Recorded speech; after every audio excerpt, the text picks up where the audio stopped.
Alright, what's up? I'm back. Another fantasy football video, but this time I have no mullet. Mullet's gone. I'm a normal person again. I will be once again reacting to my friends' fantasy football takes from before the season started. Kind of a little mid-season recap for the boys also. I'm just going to play some clips from the post-draft interview I did, and we'll go from there. Alright, so the first batch of clips we have is going to be from our boy Mason. Gabe Mason. Let's hear some of his takes from the beginning of the season. What makes or breaks my team is going to be Bijan. That crazy rookie year like Saquon did and like Jonathan Taylor did, then yeah, I'll be fine. Perfectly fine. However, if he's a bust, then yeah, no, I won't make playoffs. Well, I'm not sure if he's why you aren't making playoffs. There've been tons and tons of injuries in football this year, and almost all of them, not almost all of them, but a whole lot of them were on Mason's team. Also, speaking of, for every take here that was ruined by injury, I'm going to play the water horn from Kitchen Nightmares. So, whenever you hear that, just know that a player has gone on IR or is out for the season, okay? Let's just remember that going forward. Mike Evans. I know a lot of people hate him. Someone's going to get the ball, Just like on the Raiders. And, they had fucking Derek Carr. Devontae's another animal. He's going to get the ball. Gabe was actually right here. Now I did not like the Bucks at the beginning of the season in the preseason during draft. Didn't like Baker Mayfield. They still kept the same head coach, so I thought the offense was going to be the same. What I didn't know, which I wish I did know, because I would have had a very different opinion on the Bucks. The Bucks' new offensive coordinator was the quarterbacks coach for Geno Smith last year on the Seahawks.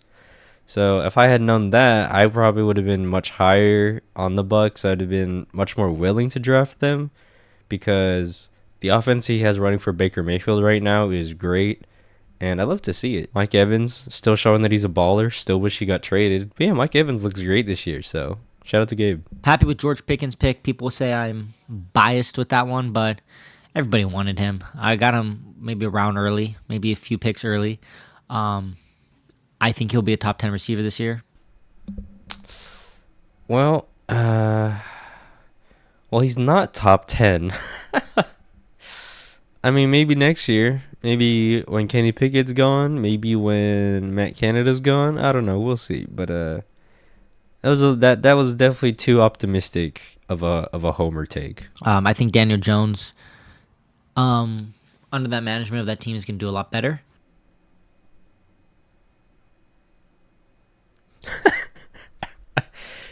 Daniel Jones. All right, thank you, Mason, for contributing to yet another video. And next is Cade. Now, also, I don't remember which clips exactly I used in the last video. So some of them might get reused. I don't really care, because watching them with 2 months of context to football was a lot more interesting than last time. So here we go. Cade, start us off. Give us some heat. I didn't want CMC. From the beginning, I was going to take Cooper Kupp, right? It's PPR league. As bold as a take as this is, I think most weeks, Jahmyr Gibbs could possibly match CMC. No. No.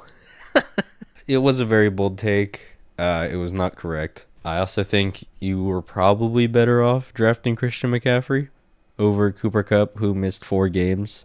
Honorary foghorn here. That foghorn kind of doesn't count, though, because he started on IR, but point still remains. Even though it is a PPR league, Christian McCaffrey catches passes, so I feel like that rule doesn't really apply to him as much. Although I do get it. Cooper Kupp is Cooper Kupp. But the second part of the rationale is still really insane to me. Jahmyr Gibbs could match CMC on most weeks. I don't think he has. He has maybe this most recent week, and like that's it. I also reached a little bit for the Patriots. The Patriots defense always produces. Okay, so I know it's weird to call a defense injured, but they literally did lose two of their biggest pieces at like in the first quarter of the year. Very unfortunate that of all the times he decided to reach for a defense, they got hurt anyways. and then I also disagreed a little bit with Gabe's strategy.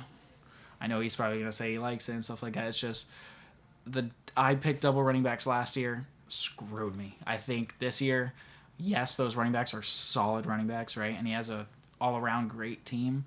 I just don't think it's going to be enough to score the points that other teams will produce. See, now that's an interesting take. Cade's very knowledgeable to the fact that PPR is very strong. Showed in his draft plan. Shows in the way he's talking about the double running back start. I mean, a lot of people said early on that the two teams that started two running back were gonna be at the bottom, and they kind of are right now.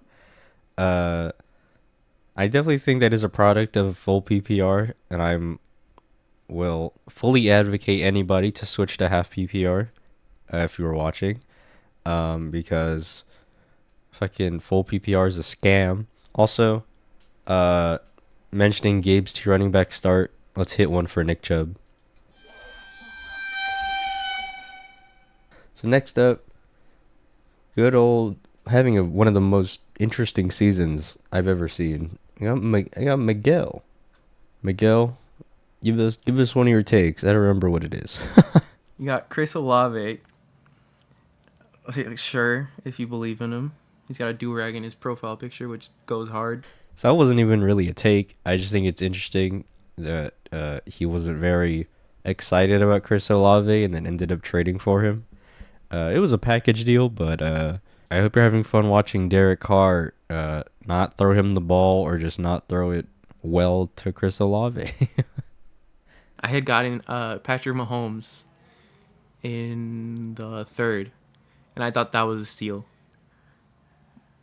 Bro got Josh Allen in the fourth with Diggs already. So that's great. I think that is great. I also think this is another conversation that we need to have. The importance of having one of the elite or at least pretty good, very good quarterbacks. I just feel like the elite quarterback has been going under the radar a lot, even though every year all the teams or a lot of the teams in the playoffs have really good quarterbacks. So I don't know. That could just be a preference thing for people. Maybe they just don't want to invest that much in the quarterback early. I picked Michael Pittman because all the wide receivers I wanted that I thought were going to go like 3 rounds after went that round right after I took Pittman. Here's another fun case of irony. So Michael Pittman looked great with Anthony Richardson. I'll be honest, I don't even know how he's been doing lately. But he looked great with Anthony Richardson. He's putting up lots of points. Miguel came around. He's like, oh, I love Michael Pittman now. And then he also traded Michael Pittman. The big one Miguel wanted was Jordan Addison. I'll hit one of these for Kirk Cousins. So yeah, most of Miguel's interview was just him complaining about himself because he's stupid. So we're just going to move on from him. And now back to our favorite guy that spent half an hour talking to the camera by himself. He thinks he's me. It's Caleb. Let's see what Caleb has to say. He wasted 30 more minutes of my life making me watch his video. I have really started to target Deontay, actually. I really like the Steelers' offense this year. Well, I don't really like the Steelers' offense this year because they still have Matt Canada, and I don't like that guy. But I do like Deontay. Thanks for trading him to me. I think my upside, I could be in the top 3. Early on, definitely not. Hurts, probably going to be the number 1 QB this year. Jay Jettas, I mean, come on, it's Jay Jettas. You can't get better than that.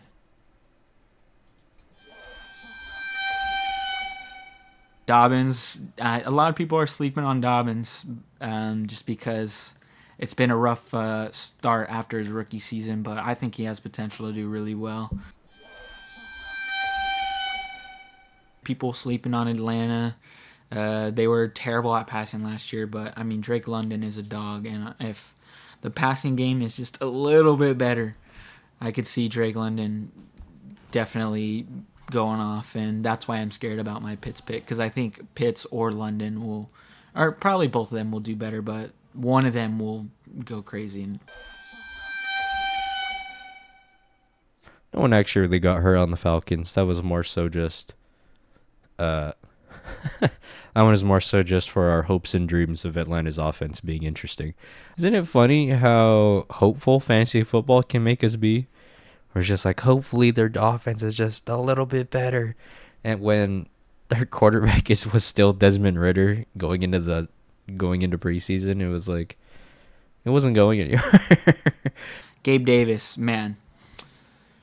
Ooh, he struggled last year, but I think he's gonna come back this year. He struggled with injury, so did Josh Allen last year.